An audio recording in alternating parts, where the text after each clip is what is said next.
কোন অবস্থাতে নামাজ ত্যাগ ইসলামে অ্যালাউড না। আপনি লক্ষ্য করুন, নামাজ আপনি দাঁড়িয়ে পড়তে পারছেন না, ইসলাম বলে বসে পড়ো। বসে পড়তে পারছেন না, আল্লাহ বলেন শুয়ে পড়ো। শুয়ে শুয়ে আপনি হাত পা নাড়াতে পারছেন না, ইসলাম আপনাকে নির্দেশ করছে মনে মনে তুমি নামাজ আদায় করো। আপনাকে ওযু করে নামাজ পড়তে হবে, ওযু করতে পারছেন না, ইসলাম বলে তুমি তায়াম্মুম করো। আপনি তায়াম্মুম করতে যদি অপারগ হন, তায়াম্মুমের ব্যবস্থা নাই, ওযুর ব্যবস্থা নাই, তাহলে যে অবস্থা আছেন সে অবস্থা আপনাকে নামাজ আদায় করতে হবে। নামাজের জন্য সতর ঢাকা ফরজ, কিন্তু এমন কোন পরিস্থিতিতে আছেন, আল্লাহ মাফ করুক, আপনার সতর ঢাকার ব্যবস্থা নেই, তাহলে ওই অবস্থায় আপনাকে নামাজ আদায় করতে হবে। আপনি যদি এমন কোন পরিবেশে থাকেন যেখানে আপনার পবিত্র কাপড় থাকা নামাজের জন্য পূর্ব শর্ত, অথচ আপনার কাছে পবিত্র কোনো কাপড় নাই, তো ইসলাম ওই অবস্থা আপনাকে নামাজ পড়তে বলে। কেবলার দিকে ফিরে নামাজ পড়া ফরজ, কিন্তু কেবলা কোন দিকে আপনি জানেন না, জানার কোনো উপায় নাই, কাউকে জিজ্ঞেস করেও জানার ব্যবস্থা নাই, আপনার কম্পাসেরও সার্ভিস আপনার কাছে নাই, কোনোভাবে কেবলানের উপর আপনি করতে পারছেন না।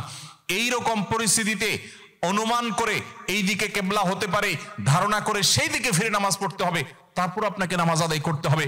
ভাইরা আমার, নামাজের গুরুত্ব এত বেশি বুঝেছেন সাহাবায়ে কেরাম যে যুদ্ধের মধ্যে, রণাঙ্গনের মধ্যে পর্যন্ত তীর এসে লেগেছে পায়ে, কিন্তু নামাজ ছাড়েননি।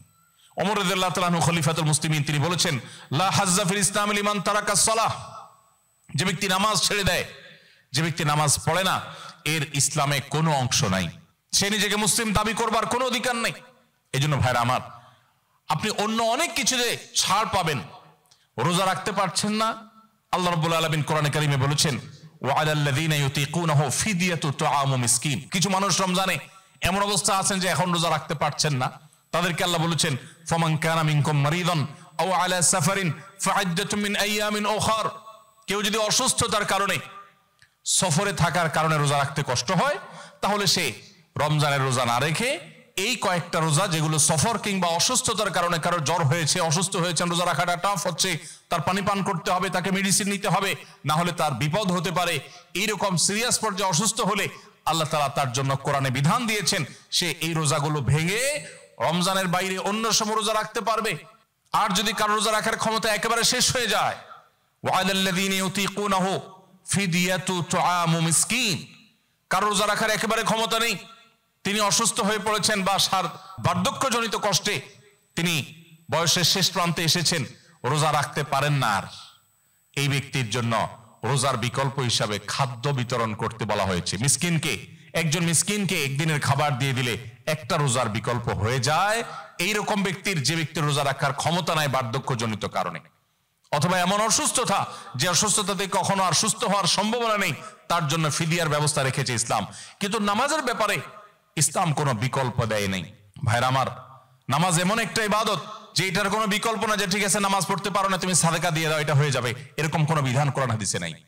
অতএব আমরা যদি নিজেদেরকে মুসলমান পরিচয় দিতে চাই, আমাদের ইসলামটাকে যদি আমরা ধারণ করতে চাই, তাহলে আমাদের 5 ওয়াক্ত নামাজকে সর্বোচ্চ গুরুত্ব দিতে হবে, যেই কোনো পরিস্থিতিতে আদায় করতে হবে। অনেক সময় হীনমন্যতা কাজ করে যে আমার এখানে কেউ মুসলমান না, আমি একা মুসলমান, একা নামাজ পড়লে সবাই তাকায় থাকবে, নামাজের কোনো আলাদা জায়গা নেই, তো তাকায় থাকবে। তাতে আমার যদি একটু হেজিটেশন হয়, আমি যদি একটু অস্বস্তিতে পড়ি, আমি যদি একটু লজ্জাস্কর পরিস্থিতিতে পড়ি, তারপরেও সেটাকে আমার মেনে নেওয়াটা আমার ইমানের দাবি। আমি জান্নাতটা আল্লাহর কাছে কোন মুখে চাইবো? অনন্তকালের সুখের ঠিকানা জান্নাত যে চাইবো, সেখানে তো আমাকে কিছু স্যাক্রিফাইস করতে হবে। এই স্যাক্রিফাইসের বিনিময় আল্লাহর কাছে আমি জান্নাত চাইতে পারি। মুসলিম ভ্রাতৃত্ব, এই মুসলিম ভ্রাতৃত্বকে আমরা অনেক মুসলিম নামাজ কালাম পড়ার পরও সেভাবে ধারণ করতে পারি না, সেভাবে আমাদের ভেতরে আমরা সেটাকে লালন করতে পারি না, যেটা আমাদের অনেক বড় একটা ল্যাকিংস বা দুর্বলতা। অ্যাজ এ মুসলমান, আমরা গোটা পৃথিবীর সমস্ত মুসলমানদের সুখে সুখী হওয়া, গোটা বিশ্বের সমস্ত মুসলমানদের কষ্টে কষ্ট অনুভব করাটা আমাদের নৈতিক দায়িত্ব। দুর্ভাগ্য আমাদের, গোটা বিশ্বের অন্য ভাষাভাষী মুসলিম তো পরের কথা, আমার স্বদেশী, আমার ভাষার যে সমস্ত মুসলিমেরা আছেন, তাদেরকে পর্যন্ত অনেক সময় আমরা আপন করতে পারি না, বা তাদেরকে ভাই হিসাবে আমরা ট্রিট বা জ্ঞান করতে পারি না। যে হাদিসটা আমি পাঠ করেছি, সে হাদিসে এই ইসলামী বা মুসলিম ভ্রাতৃত্বকে আরো বড় আকারে, বড় অ্যাঙ্গেলে দেখানো হয়েছে। নবী করিম সাল্লাল্লাহু আলাইহি সাল্লাম থেকে সেই হাদিসটি বর্ণনা করেছেন ইমাম মুসলিম রাহিমাহুল্লাহ, যেটা বর্ণনাকারী সাহাবী ছিলেন নোমান ইবনে বাশির রাদিয়াল্লাহু তাআলা আনহু, তিনি বলেন নবী করিম সাল্লাল্লাহু আলাইহি ওয়াসাল্লাম ইরশাদ করেছেন, মাসালুল মুমিনিনা ফি তাওয়াদ্দিহিম ওয়া তারাহুমিহিম ওয়া তাআতুফিহিম মাসালুল জাসাদ। অর্থাৎ গোটা পৃথিবীর সমস্ত ঈমানদারদের পরস্পরের মধ্যে দৃষ্টান্ত হলো একে অন্যের প্রতি মায়া, মমতা, সহমর্মিতা, আন্তরিকতা, দয়া, অনুগ্রহ করা। এগুলোর ক্ষেত্রে গোটা বিশ্বের সমস্ত মুসলমানরা একটা দেহের মতো, একটা শরীরের মতো। ইদাশতাকা মিনহু উযওয়ুন তাদাআ লাহু সাইরুল জাসাদি বিল সাহরি ওয়াল হুম্মা। একটা শরীর বা একটা দেহের যেরকম কোন একটা অঙ্গ যদি অসুস্থ হয় তাহলে পুরো শরীর সেটাকে অনুভব করে। কারোর যদি পায়ে আঘাতপ্রাপ্ত হন পুরো শরীর জ্বর হয়ে যায়, পুরো শরীরে জ্বর এসে যায়। কারোর যদি হাত ভেঙে যায় গোটা শরীর কষ্ট অনুভব করে। যদি কারোর শরীরে কোনো অসুস্থতা দেখা দেয় সে অসুস্থতার কারণে শুধুমাত্র সেই অঙ্গ নির্ঘুম থাকে না, পুরো শরীর নির্ঘুম থেকে যায়।